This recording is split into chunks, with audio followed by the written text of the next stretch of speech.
皆さん、こんにちは。今日は、格闘家が試合ではなく、実戦、ストリートファイトを行ったらどうなるのかについて解説します。3対1の戦い。バスルッテンは、バンクラス、UFC で活躍したオランダ出身の格闘家です。いろいろな地域のバーでトラブルになり、喧嘩をしていることで有名な人物です。その経験を生かして、喧嘩の仕方、護身術の DVD まで出しているくらいです。そんな数あるバスルッテンのストリートファイトの話の中で、六本木のバーで3対1で戦ったエピソードを紹介します。六本木にあるモータウンという外国人客が多いバーで事件は起こりました。その日、バスルッテン、ガイ・メッツァー、フランク・シャムロックの3人で、この店に飲みに来ていました。酒を飲み談笑していると、3人の大柄な白人が店に入ってきました。その日、店は混雑していて、フロアは踊っている人で溢れていました。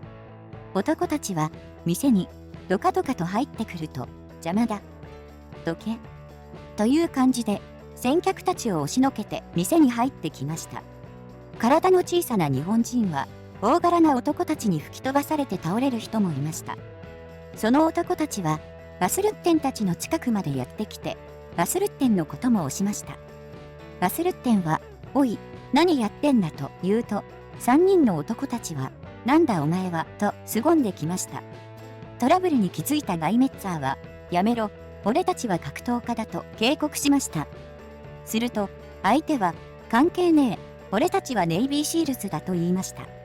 ネイビーシールズは、アメリカ海軍の特殊部隊で、特に名の通った隊で、デルタフォースやグリーンベレーと並ぶ屈強な男たちとして有名です。アメリカの映画やドラマにもよく出てきます。自称ネイビーシールズの一人は、こう言いました。格闘家かなんか知らないが、やってやろうじゃないか。誰と戦うんだ。すると、ルッテンは、わかった、俺一人で、お前ら全員と戦うよ、と言いました。当時を振り返って、バスルッテンは、彼らは、ネイビーシールズのタトゥーを入れていましたが、偽物だと言います。シールズにいた人を訓練したことがあるが、彼らは、そんな連中じゃない、と言います。ルッテンは、2人の男に続けてパンチを打ち込み、あっという間に2人をノックアウトしました。そして、残った男を足払いで倒し、腕ひしぎで腕を締め上げました。相手はすぐに降参したので、離してやると、また襲いかかってきました。今度は、転がして膝十字を決めました。どうだ？まだやるか？ルッテンは男に聞くと、わかった、わかった、俺の負けだと言いました。ルッテンが技を解くと、男はまた、襲いかかってきました。ルッテンは、男の首を取って絞め落としました。そして、男を懲らしめるために、気絶した男のズボンを脱がして、目が覚めるのを待ちました。見物人がたくさん見ている中、目を覚ました自称ネイビーシールズたちは帰っていったのでした。ルッテンは、もし、今だったら、Twitter や YouTube に誰かが投稿しただろうね。そう言って笑いました。マーク・ハントのストリートファイト。マーク・ハントは、ニュージーランド出身の格闘家で、恐るべきパンチ力の持ち主として知られています。このエピソードは、彼が格闘家になる前の話なので、少し趣旨から外れますが、彼の才能を物語る出来事なので、紹介します。マーク・ハントはニュージーランドのサウスオークランドで、サモア人の大家族に生まれました。彼は、幼い頃から、父親から虐待を受けていて、その憂さを晴らすために喧嘩をし、問題児でした。暴力事件で2度刑務所に入りましたが、2度目の刑務所から出た直後の深夜、事件は起こりました。ナイトクラブの前を友人と歩いていると、地元のチンピラたちと遭遇し、口論となったのです。ハントの友人が最初に殴られたのを合図に乱闘が始まりました。相手は複数いましたが、ハントは果敢に飛びかかりました。ハントが右ストレートを繰り出すと、相手は吹っ飛び、一発でノックアウトしました。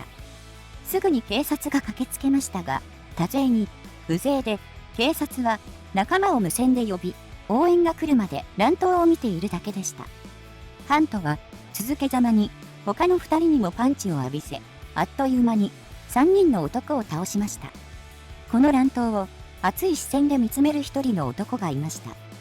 ナイトクラブの入り口に立っていた用心棒の男でした。すごいパンチだな。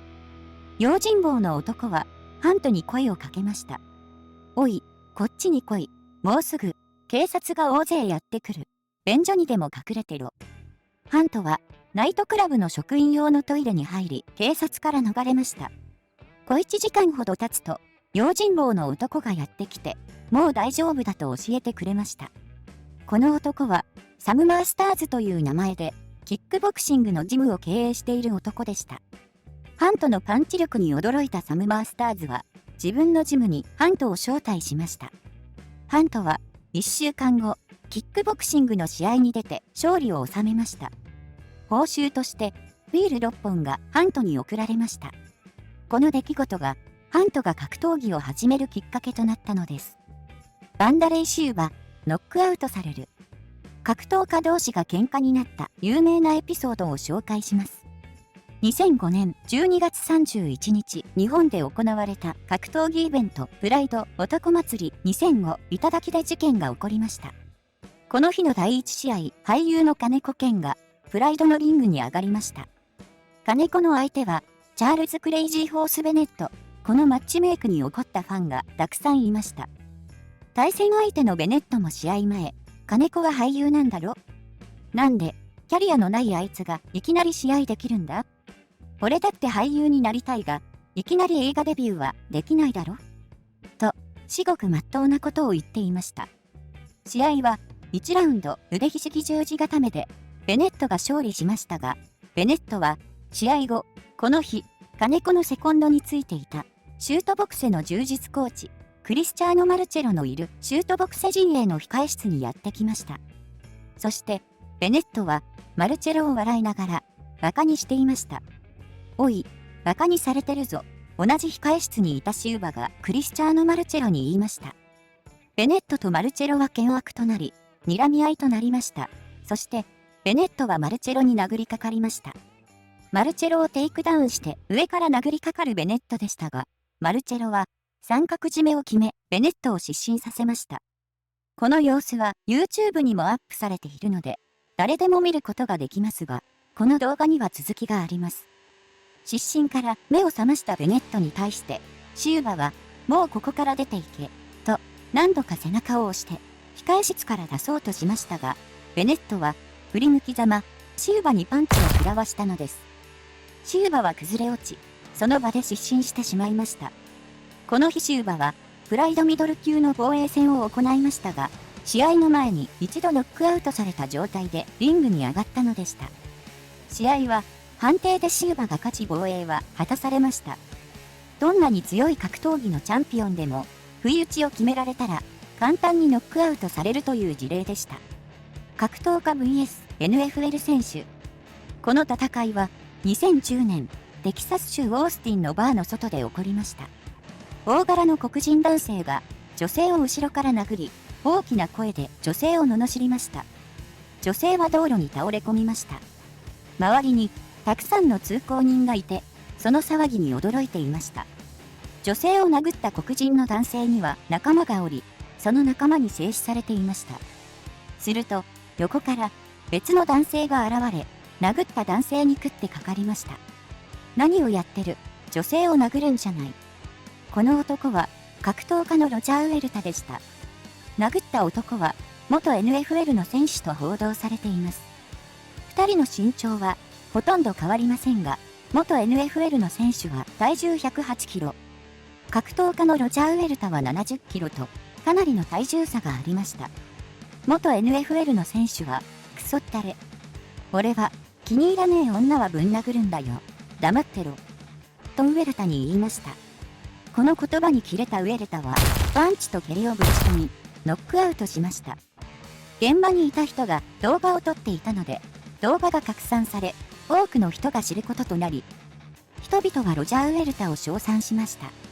この事件のことを聞かれたウェルタは、もし同じことがまた起こったら、私は同じことをもう一度やるでしょう。後悔はしていないと語りました。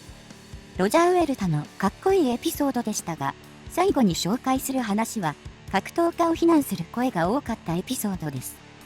グローリーでキックボクシングベラトールで MMA ファイターとして活躍したジョー・シリングは、バーで酔っ払いの男性をノックアウトし、その動画が拡散されました。殴られた男性は酒好きで、この店の常連でした。今日もご機嫌で、飲みながら騒いでいました。店の外でタバコを吸い、自分の席に戻ろうと、シリングが歩いてきます。酔った男性の後ろから歩いてきたシリングが、ぶつかり、男性がシリングに何か言います。シリングは振り返ると、男性にパンチを浴びせ、ノックアウトします。シリングは、この様子をインスタグラムに投稿し、殴られた男は、黒人のスタッフに対して、人種差別的な暴言を吐いていた。さらに、自分は、命の危険を感じたから殴ったと書きました。しかし、動画を見た一般の人たちは、明らかに自分からぶつかっているように見えるし、怖がっているように見えない。相手は酔っているんだから、殴らずに身をかわすこともできたはずと、厳しい指摘が相次ぎました。男性は、シリングと事件が起こったバーに対して、人身損害訴訟を起こしました。格闘家は、人を倒す技術を訓練している人間です。リングの外で、その力を弱い者を助けるためや、不当な暴力から身を守るために使ってほしいですね。はい、ということでございまして、格闘家がリングの外で戦えばどうなるのかについてでした。今日紹介した格闘家の思い出や、こんなこと知っているよという情報をお持ちの方は、気軽にコメント欄に書き込んでくださいね。それでは、またお会いしましょう。ごきげんよう。さようなら。